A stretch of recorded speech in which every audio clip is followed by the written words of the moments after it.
بسم اللہ الرحمن الرحیم۔ السلام علیکم اسٹوڈنٹس۔ بیٹا آج کا جو ہمارا ٹاپک ہے وہ ہے مرزا غالب کے عادات و خصائل۔ مصنف کا تعارف ہم نے پچھلے لیکچر میں پڑھ لیا تھا، لہٰذا آج ہم اس کی ریڈنگ کریں گے۔ مرزا غالب کے اخلاق نہایت وسیع تھے۔ اخلاق عادتیں وسیع کھلے تھے۔ مراد یہ کہ مرزا غالب نہایت ہی کھلے اخلاق کے یا وسیع اخلاق کے مالک تھے۔ وہ ہر شخص جو ان سے ملنے جاتا تھا بہت کشادہ پیشانی، بہت محبت سے ملتے تھے۔ جو شخص ایک دفعہ ان سے ملتا اسے ہمیشہ ملنے کا اشتیاق رہتا تھا۔ اشتیاق، شوق۔ دوستوں کو دیکھ کر باغ باغ ہو جاتے تھے، باغ باغ خوش ہو جاتے تھے، اور ان کی خوشی سے خوش اور غم سے غمگین ہوتے تھے۔ اس لیے ان کے دوست ہر مذہب اور ملت یعنی قوم کے، نہ صرف دلی میں بلکہ تمام ہندوستان میں بے شمار تھے۔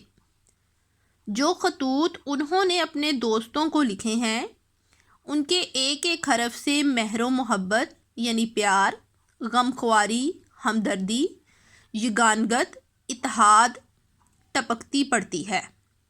ہر ایک خط کا جواب لکھنا اپنے ذمے فرض عین یعنی لازمی فرض سمجھتے تھے۔ ان کا بہت سا وقت دوستوں کو جواب لکھنے میں صرف ہوتا تھا، صرف استعمال۔ بیماری اور تکلیف کی حالت میں بھی وہ خطوں کے جواب لکھنے سے باز نہ آتے تھے۔ وہ دوستوں کی فرمائشوں سے کبھی تنگ دل نہ ہوتے تھے۔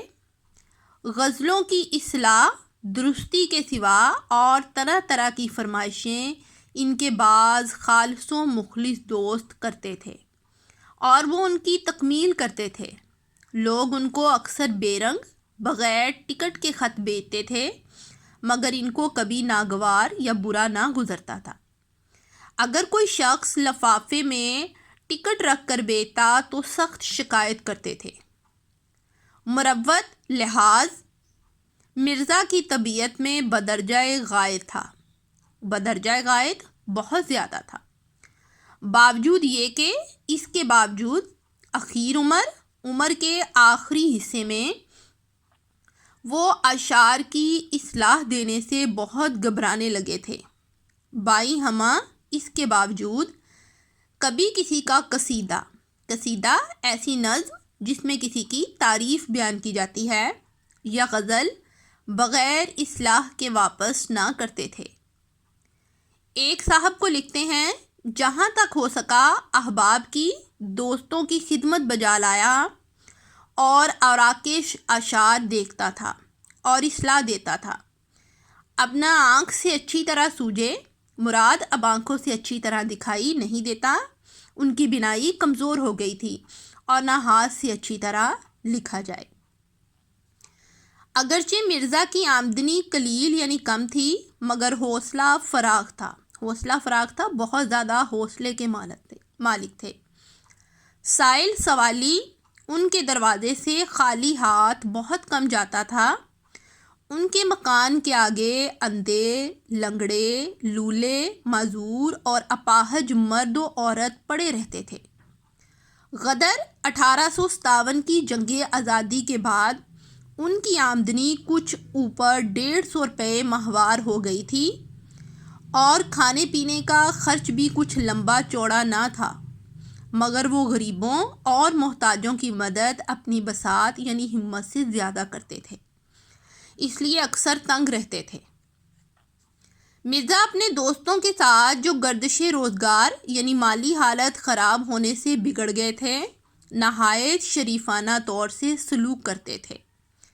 دلی کے عمائد معززین میں سے ایک صاحب جو مرزا کے دلی دوست تھے، اور 1857 کے بعد ان کی حالت سقیم خراب ہو گئی تھی، ایک روز چھینٹ کا فرغل پہنے، چھینٹ باریک کمتر کپڑا، فرغل لمبا چوغا پہنے،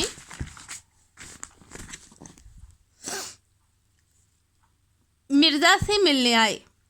مرزا نے کبھی ان کو ملیدہ یا جامہ وار وغیرہ چوغوں کے سوا ملیدہ قیمتی اور ملائم کپڑا، جامہ وار پھولدار پشمینے کی چادر، ایسا حقیر یعنی کمتر کپڑا پہنے نہیں دیکھا تھا۔ چھینٹ کا فرغل ان کے بدن پر دیکھ کر دل بھر آیا۔ ان سے پوچھا، یہ چھینٹ آپ نے کہاں سے لی؟ مجھے اس کی وضع یعنی شکل و صورت بہت ہی بلی اچھی معلوم ہوتی ہے، آپ مجھے بھی فرغل کے لیے یہ چھینٹ منگوا دیں۔ انہوں نے کہا، یہ فرغل آج ہی بن کر آیا ہے، میں نے اسی وقت اس کو پہنا ہے، اگر آپ کو پسند ہے تو یہی حاضر ہے۔ مرزا نے کہا، جی تو یہی چاہتا ہے کہ اسی وقت آپ سے چھین کر پہن لوں، مگر جاڑا سردی شدت سے پڑ رہا ہے، آپ یہاں سے مکان تک کیا پہن کر جائیں گے؟